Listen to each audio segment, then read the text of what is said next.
जैसा कि आप सबको पता है कि मैं हर संडे आपको एक कहानी सुनाता हूँ, लेकिन आज मैं आपको एक ऐसे शख्स की कहानी सुनाने जा रहा हूँ जिन्होंने बहुत ही कम उम्र में अपने ज्ञान की बदौलत ना जाने कितने लोगों की जिंदगी बदल दी, जिन्होंने शिक्षा के क्षेत्र में एक नया कीर्तिमान कायम किया है। वो महान शख्स कौन है, आइए जानते हैं।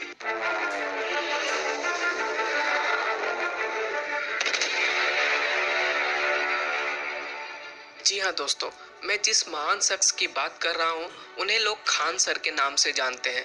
ये पटना के बहुत बड़े जीके जीएस के टीचर हैं और आज इनके पास सिर्फ पटना में ही लगभग 5000 से भी ज़्यादा स्टूडेंट्स पढ़ते हैं। इसके अलावा ये बिहार के और भी कई जिलों में ऑनलाइन क्लासेस के माध्यम से अपनी सेवाएं दे रहे हैं।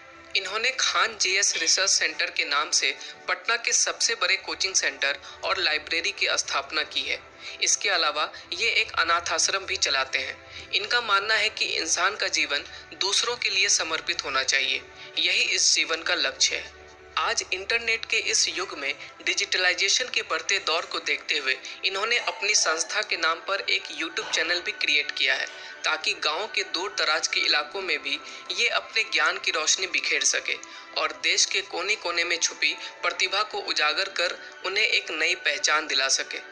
खास बात तो ये है कि इन्होंने किसी भी YouTube वीडियोस में अपने चैनल को सब्सक्राइब करने के लिए कभी नहीं कहा है। बावजूद इसके लोगों ने इन्हें दिल खोल कर अपना प्यार दिया है और इसी का नतीजा है कि इनका YouTube चैनल कुछ ही दिनों पहले 1 मिलियन सब्सक्राइबर के माइलस्टोन को पार कर चुका है और हम उम्मीद करते हैं कि जल्द ही इनकी YouTube फैमिली 10 मिलियन की हो जाएगी। इसी खुशी में इन्होंने अपने चैनल पर 27 मिनट का एक वीडियो डाला है, जिसमें वो अपने सारे सब्सक्राइबर्स को थैंक्स करते हुए अपने दिल की बात शेयर कर रहे हैं। वीडियो लिंक मैंने डिस्क्रिप्शन में दे दिया है, आप भी एक बार ज़रूर देखें।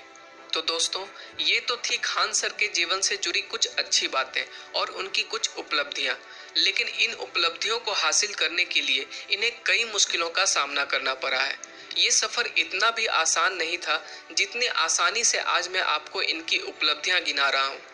जैसा कि आप सबको पता है कि जब आप बहुत तेजी से सफलता की सीढ़ियों को चढ़ने लग जाते हैं, तब जाने अनजाने आपके बहुत से दुश्मन भी बनते चले जाते हैं। इनके साथ भी कुछ ऐसा ही हुआ। पिछले साल कुछ असामाजिक तत्वों ने इनके ऊपर जानलेवा हमला करने के इरादे से इनके संस्था में बम विस्फोट किया था, लेकिन राहत की बात ये रही कि इस हमले में किसी के हताहत होने की खबर नहीं आई। इन सब के बावजूद खान सर किसी से डरे नहीं, बल्कि इनका हौसला और भी बुलंद हो गया। इनका कहना है कि इनके ऊपर हमला इसलिए हुआ क्योंकि ये हर धर्म को एक समान मानते हैं।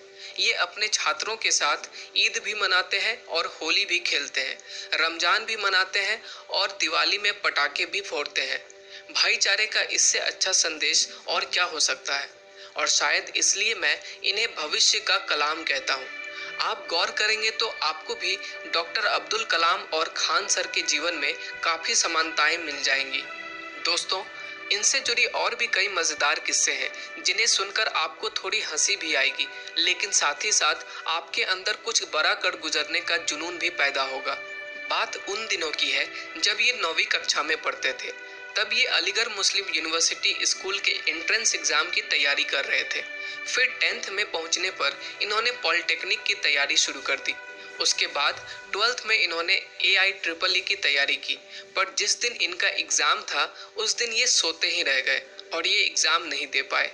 वैसे मेरा मानना है कि जो होता है अच्छे के लिए होता है। अगर ये उस दिन एग्ज़ाम दे दिए होते तो आज वो इतने सारे लोगों की ज़िंदगी में एक सकारात्मक परिवर्तन लाने का कारण नहीं बनते और ना ही आज मैं आपको उनकी कहानी सुना रहा होता। खैर, इंटरमीडिएट करने के बाद इन्होंने इलाहाबाद यूनिवर्सिटी से अपनी ग्रेजुएशन की पढ़ाई पूरी की। ग्रेजुएशन के दौरान ये 3 बार जेल भी जा चुके हैं। ये इलाहाबाद यूनिवर्सिटी में स्टूडेंट यूनियन के अध्यक्ष के पद पर भी रह चुके हैं।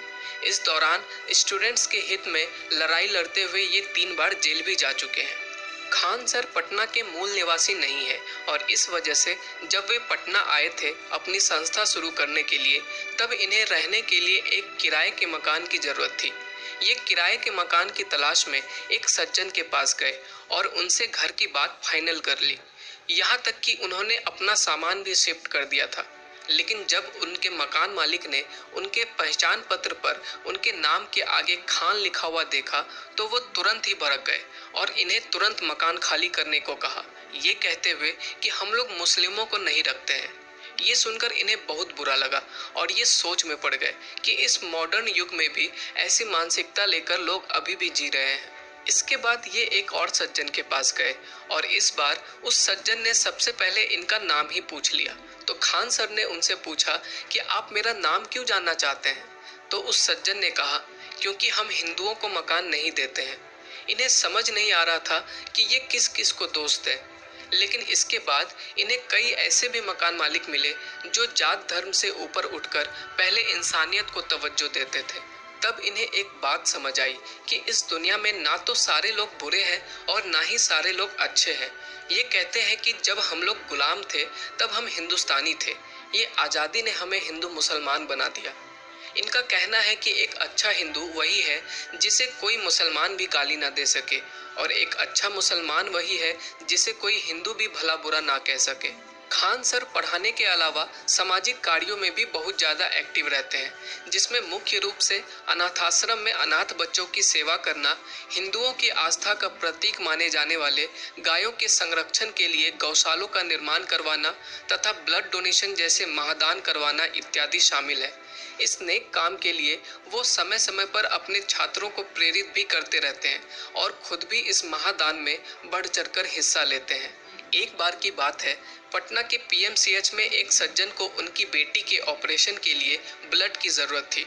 तो उन्हें किसी ने बताया कि आप खान सर के पास चले जाइए, वो ब्लड का इंतज़ाम करा देंगे, वो भी बिल्कुल फ्री में। जब वो सज्जन खान सर के पास पहुंचे तो वो बिल्कुल चौंक गए, क्योंकि वो सज्जन वही इंसान थे जिन्होंने खान सर को अपने मकान से ये बोलकर निकाल दिया था कि वो किसी मुस्लिम को किराए पर नहीं रखते हैं। तब खान सर ने उनसे प्यार से मुस्कुराते हुए पूछा कि आपको हिंदू का ब्लड चाहिए या मुसलमान का?